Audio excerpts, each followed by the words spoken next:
आध्यात्मिक जर्नी में आपका स्वागत है।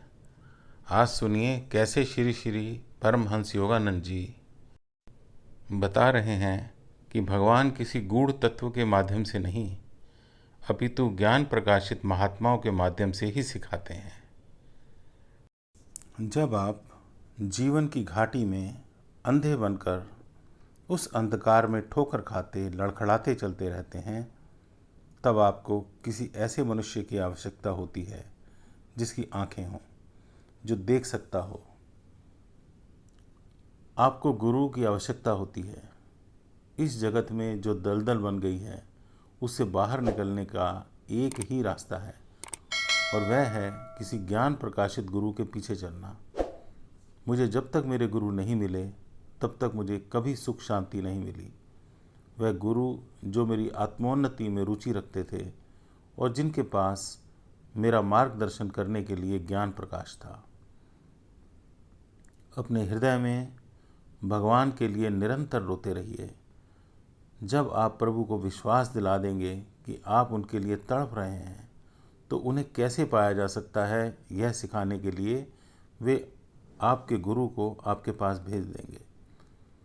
जब मुझे अपने गुरु स्वामी श्री युक्तेश्वर जी मिले, तब मैं समझ गया कि भगवान हमें किसी गूढ़ तत्व के माध्यम से नहीं बल्कि ज्ञान प्रकाशित महात्माओं के माध्यम से ही सिखाते हैं।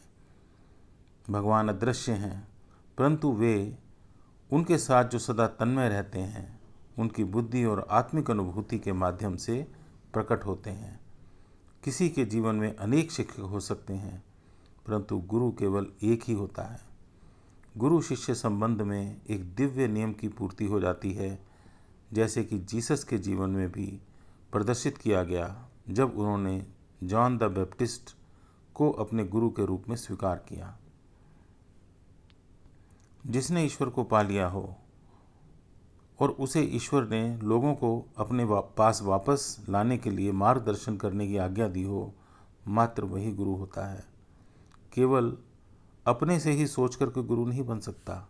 सच्चा गुरु केवल ईश्वर की आज्ञा से ही अपना काम करता है।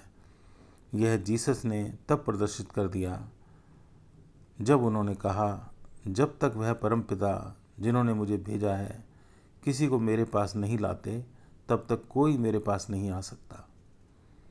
उन्होंने सारा श्रेय ईश्वर की शक्ति को ही दिया। यदि किसी शिक्षक में बिल्कुल भी अहंकार नहीं है, तो आप जान सकते हैं कि उसके देह मंदिर में केवल भगवान का वास है। और जब आप उसके साथ समस्वर हो जाते हैं, तब आप भगवान में तन्मय हो जाते हैं। जीसस ने अपने शिष्यों को याद दिलाया था, जो कोई भी मुझे स्वीकार करेगा वह मुझे नहीं बल्कि उसे स्वीकार करेगा जिसने मुझे यहाँ भेजा है। जो आचार्य दूसरों की पूजा स्वयं स्वीकार करता है, वह केवल अपने अहंकार का पुजारी है। कोई मार्ग सच्चा है या नहीं, यह जानने के लिए यह देखिए कि उसके पीछे किस प्रकार का आचार्य या प्रवर्तक है। उसके कार्यों से क्या यह लगता है कि वह ईश्वर द्वारा निर्देशित है या अपने अहम द्वारा।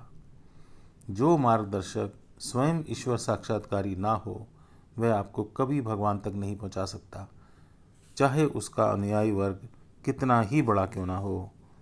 सभी चर्चों ने भला किया ही है, परंतु धार्मिक मतों में अंधविश्वास लोगों को आध्यात्मिक दृष्टिकोण से अज्ञानी बनाकर उनकी उन्नति रोक देता है।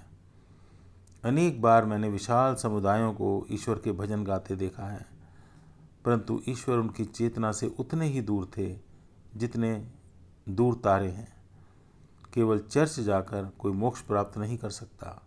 मुक्ति का सच्चा मार्ग योग में, वैज्ञानिक आत्मविश्लेषण में और किसी ऐसे गुरु का अनुसरण करने में निहित है जिसने धर्मशास्त्रों का जंगल पार कर लिया है और जो आपको सुरक्षित रूप से भगवान तक पहुंचा सकता है।